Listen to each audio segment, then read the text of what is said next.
എല്ലാവർക്കും പുതിയൊരു വീഡിയോയിലേക്ക് സ്വാഗതം. ഇന്ന് ഞാനൊരു അടിപൊളി പോർക്ക് റെസിപ്പി ആയിട്ടാണ് വന്നിരിക്കുന്നത്.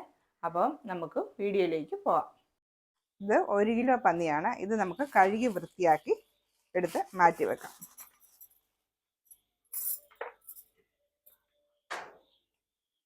ഇതിൽ നമുക്ക് കുറച്ച് വിനാഗിരിയും കൂടി ഒഴിച്ചിട്ട് നന്നായിട്ട് കഴുകിയെടുക്കാം.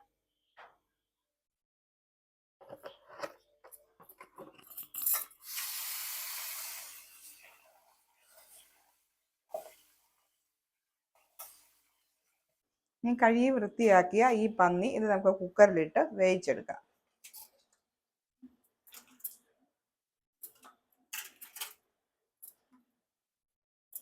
ഇനി ഇതിലേക്ക് 1 ടീസ്പൂൺ മഞ്ഞൾപ്പൊടി ചേർക്കാം. ഇനി ഇതിന് ആവശ്യത്തിനുള്ള ഉപ്പ് കൂടി ചേർക്കാം. 1 ടേബിൾ സ്പൂൺ മുളക് പൊടി കൂടെ ചേർക്കാം. ഇനി ഇതെല്ലാം നന്നായി തിരുമ്മി യോജിപ്പിച്ച് എടുക്കാം. ഇതിലേക്ക് വെള്ളമൊന്നും ഒഴിക്കേണ്ട കാര്യമില്ല. വെള്ളം ഇതിൻ്റെ അകത്ത് തന്നെ വെള്ളം ഇറങ്ങി വരും. 1 ടീസ്പൂൺ കുരുമുളക് കൂടെ നമുക്ക് ചേർക്കാം.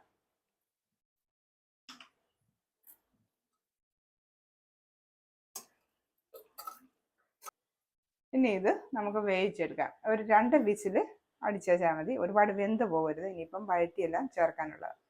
ഇനി ഇതിന് വേണ്ട ഇൻഗ്രീഡിയൻസ് എന്തൊക്കെയാണെന്ന് നോക്കാം. ഇത് മീഡിയം സൈസ് 3 സവാള സ്ലൈസ് ചെയ്തെടുത്താണ്. ഇത് തേങ്ങാക്കൊത്ത് ഇത് ഈ ഒരു വലിപ്പത്തിൽ കട്ട് ചെയ്തെടുത്തിട്ടുണ്ട്. പിന്നെ ആവശ്യത്തിന് കറിവേപ്പില ഇടാം. പിന്നെ ഒരു 2 പച്ചമുളക് കീറിയതുണ്ട്. പിന്നെ ഇത് ഇഞ്ചിയും വെളുത്തുള്ളിയും ചതച്ചെടുത്താണ്. ഇത്രയും സാധനങ്ങളാണ് ഇതിനിപ്പം വേണ്ടത്. ഇനിയിപ്പം നമുക്ക് കുക്കിങ്ങിലേക്ക് കടക്കാം. ഒരു പാൻ അടുപ്പിൽ വെച്ചിട്ടുണ്ട്. ഇനിയിപ്പോൾ ഇത് ചൂടായതിന് ശേഷം നമുക്കൊരു 2 ടേബിൾ സ്പൂൺ വെളിച്ചെണ്ണ ഒഴിക്കാം. അപ്പോൾ എണ്ണ ഒഴിച്ച് കൊടുക്കാം. ഓക്കെ. അപ്പോൾ ഒരുപാട് എണ്ണ ഇതിന് വേണ്ട. കാരണം പന്നിയുടെ ഇറച്ചി ആയതുകൊണ്ട് അതിൽ തന്നെ കുറേ നെയ്യൊക്കെ ഉണ്ട്. അതുകൊണ്ട് നമുക്ക് ഒത്തിരി എണ്ണ ഒഴിക്കേണ്ട കാര്യമില്ല. ഇനി നമുക്ക് തേങ്ങാക്കൊത്ത് ഇതിലേക്കിട്ട് മൂപ്പിച്ചെടുക്കാം.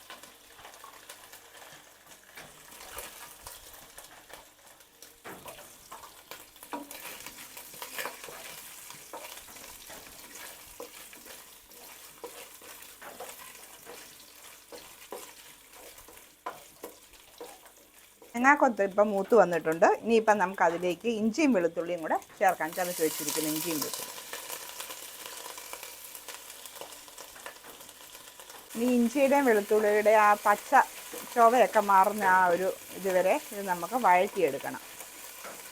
ഇപ്പം ഇഞ്ചി മൂത്ത് വന്നിട്ടുണ്ട്, ഇഞ്ചിയും വെളുത്തുള്ളി. ഇനിയിപ്പം നമുക്ക് സവാള ചേർക്കാം.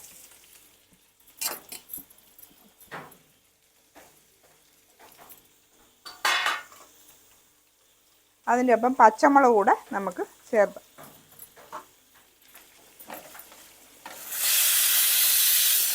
ഇനിയിപ്പോൾ ഇതോടൊപ്പം നമുക്ക് കറിവേപ്പിലയും കൂടെ ചേർക്കാം. നന്നായിട്ടിത് വഴറ്റിയെടുക്കാം. അപ്പോൾ സവാളയെല്ലാം നന്നായിട്ട് വഴറ്റി വന്നിട്ടുണ്ട്. ഇനി നമുക്ക് പൊടികളൊക്കെ ചേർക്കാം.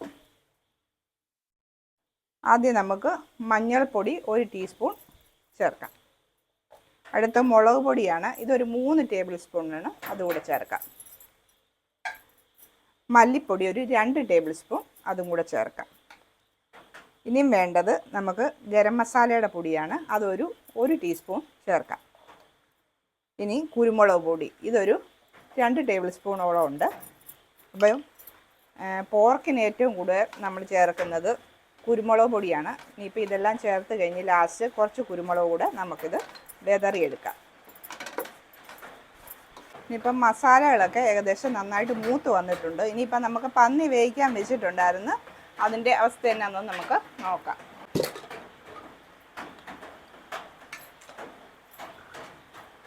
നോക്കട്ടെ, ഒരെണ്ണം എടുത്ത് വെന്തോന്ന് നോക്കട്ടെ. അപ്പം ഇതെല്ലാം നന്നായിട്ട് വെന്ത് വന്നിട്ടുണ്ട്. ഇനിയിപ്പോൾ ഇത് നമുക്ക് ഈ മസാലയിലേക്ക് ചേർക്കാം. ഈ പന്നി വെന്ത ഈ വെള്ളം ഞാൻ ഇതിലേക്ക് ചേർക്കത്തില്ല. ഇതിൻ്റെ പീസുകൾ മാത്രമേ ഇതിലേക്ക് ചേർക്കുകയുള്ളൂ.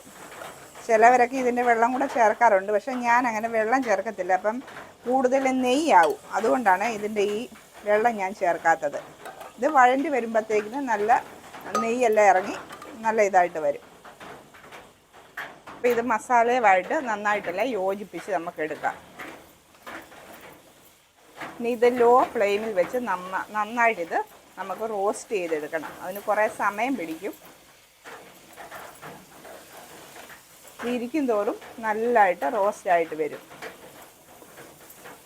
ഇനി അല്പം കുരുമുളക് കൂടി നമുക്കിത് തൂക്കി കൊടുക്കാം.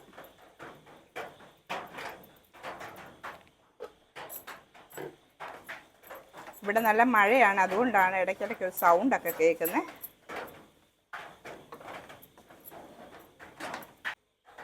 അങ്ങനെ നമ്മുടെ അടിപൊളിയായ പോർക്ക് റോസ്റ്റ് റെഡി ആയിട്ടുണ്ട്. നോക്കാം നമുക്കൊന്ന്. അപ്പോൾ ഇതൊന്ന് ടേസ്റ്റ് ചെയ്ത് നോക്കാവേ. നല്ല ചൂടാണ്, നല്ല അലുവ പോലെ ഇരിപ്പുണ്ട്. അപ്പോൾ ഇതെല്ലാവരും ഒന്ന് ട്രൈ ചെയ്ത് നോക്കണം. ചൂടായതുകൊണ്ടാണ് ഞാൻ കഴിക്കാത്തത്. അപ്പോൾ ഇതൊന്ന് നമുക്ക് ടേസ്റ്റ് ചെയ്ത് നോക്കാവേ.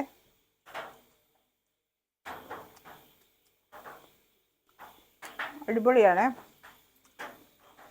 നോൺ വെജ് ഇഷ്ടപ്പെടുന്ന എല്ലാവർക്കും എന്തായാലും ഈ റെസിപ്പി ഇഷ്ടപ്പെടും. അതുകൊണ്ട് എല്ലാവരും ഇതൊന്ന് ട്രൈ ചെയ്ത് നോക്കണം.